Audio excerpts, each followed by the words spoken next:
అనంతపురం జిల్లా రాయదుర్గంలో కూటమి నేతల మధ్య రాజకీయ విభేదాలు తలెత్తాయి. ఎమ్మెల్యే కాలువ శ్రీనివాసులు, మాజీ ఎమ్మెల్యే కాపు రామచంద్రారెడ్డి మధ్య మాటల యుద్ధం కొనసాగుతోంది. తాను ప్రశాంతంగా ఉందామనుకున్నా ఉండనివ్వడం లేదన్నారు కాపు రామచంద్రారెడ్డి. తన బంధువులపై టీడీపీ కార్యకర్తలు దాడి చేశారన్నారు. దాడిలో గాయపడిన వారిని పరామర్శించేందుకు వెళితే తనపై లేనిపోని ఆరోపణలు చేస్తున్నారన్నారు. తనను గెలవొద్దు, తాను స్పందిస్తే తట్టుకోలేవంటూ స్ట్రాంగ్ వార్నింగ్ ఇచ్చారు కాపు రామచంద్రారెడ్డి. నేను ప్రశాంతంగా ఉండాలనుకున్నప్పటికీ కూడా కొన్ని శక్తులు మరి ప్రశాంతంగా ఉండనివ్వకుండా ప్రెస్కు రావాల్సిన పరిస్థితి తీసుకొచ్చారు. గుమ్మఘట్ట మండలంలో ఎర్రంపల్లి అని ఒక విలేజ్ ఉంది. అక్కడ నా బంధువులు ఉన్నారు. వాళ్ళ ఇంటికి వెళ్ళాను. ఇంటికి వెళ్ళిన మరుసటి రోజునే టీడీపీ కార్యకర్త వాళ్ళపైన దాడి చేశారు. అది రస్తా 1962లో భైరవంతిప్పకి ల్యాండ్ ఇచ్చారు. దానిపైన ఒక వ్యక్తి ఇప్పుడు గవర్నమెంట్ ఉంది మాది అనే ఒక ధీమాతోటి అతను టీడీపీ కార్యకర్త ఇంటికి పోయి దాడి చేశారు. ఎప్పుడు నేను వాళ్ళ ఇంటికి పోయి వచ్చిన మరుసటి రోజే దాడి చేశారు. అతను రాయదుర్గం హాస్పిటల్కి పోతే స్కానింగ్ చేయాల్సి వస్తుంది, బళ్ళారికి వెళ్ళండి అని చెప్పారంట. అప్పుడు నేను బళ్ళారిలో ఉన్నా. అన్న ఇలా నీ వచ్చిపోయిన నెక్స్ట్ డేనే ఇట్లా దాడి జరిగింది మా పైన, ఇట్లా హాస్పిటల్కి వచ్చినాము అని అంటే హాస్పిటల్కి పోయి వచ్చిన అంతే. ఏదో ధర్మం తప్పినట్టు, వైసీపీ వాళ్ళని కలిసినట్టు, వైసీపీ వాళ్ళతో కుమ్మక్క అయినట్లు రకరకాలుగా వార్త అంతా కూడా. దీనికి అంతా కారణం ఏమంటే ముఖ్యంగా మా అక్కడ ఉండే టీడీపీ ముఖ్య నాయకుడు. నా బంధువులకి ఏమన్నా అయితే కూడా నేను వాళ్ళు వైసీపీలో నేను పోకూడదు. ఇప్పుడు కేసీనేని నాని, కేసీనేని చిన్ని వేరే పార్టీల్లో లేరా? వాళ్ళ ఇంట్లో ఎవరైనా చనిపోయినా కార్యక్రమాలు అంటే ఊరుకోరు పోరా? అంటే వీళ్ళు చెప్పేది ఏమంటే రాజకీయాలు అంటే ఎప్పుడు కత్తలు కట్టుకొని ఉండాల, బంధువుల పైన కూడా ద్వేషమే సాధించుకోవాలి. ఇదే నా చెప్పే రాజకీయం అనేది. నేనేదో వ్యాపారాలు చేసుకునేదానికి దీనికి అని చెప్పి ఏమున్నాయి నా వ్యాపారాలు?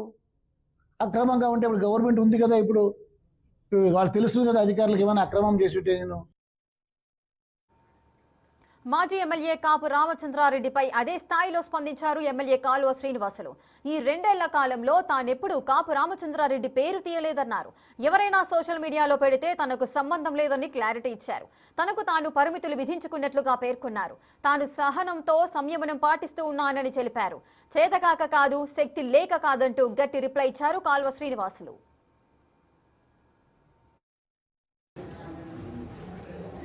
నేను ఈ 1.5 సంవత్సరాల కాలంలో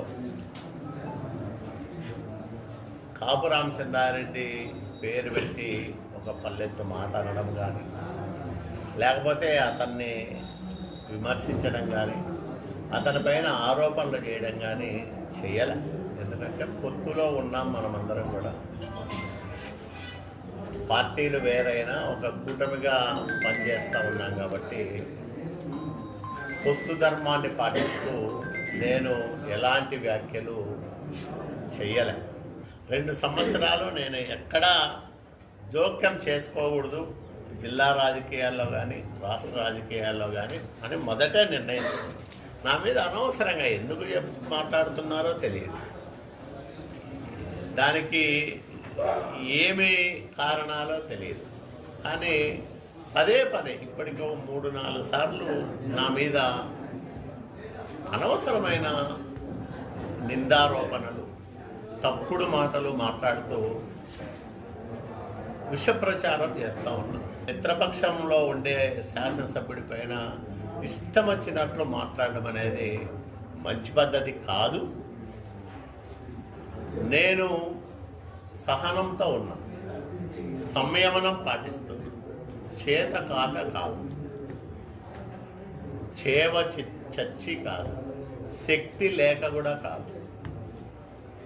కానీ పొత్తు ధర్మాన్ని పాటిస్తూ నా అంతకు నేను స్వీయ ఆంక్షలు విధించుకొని బతుకుతా ఉన్నా.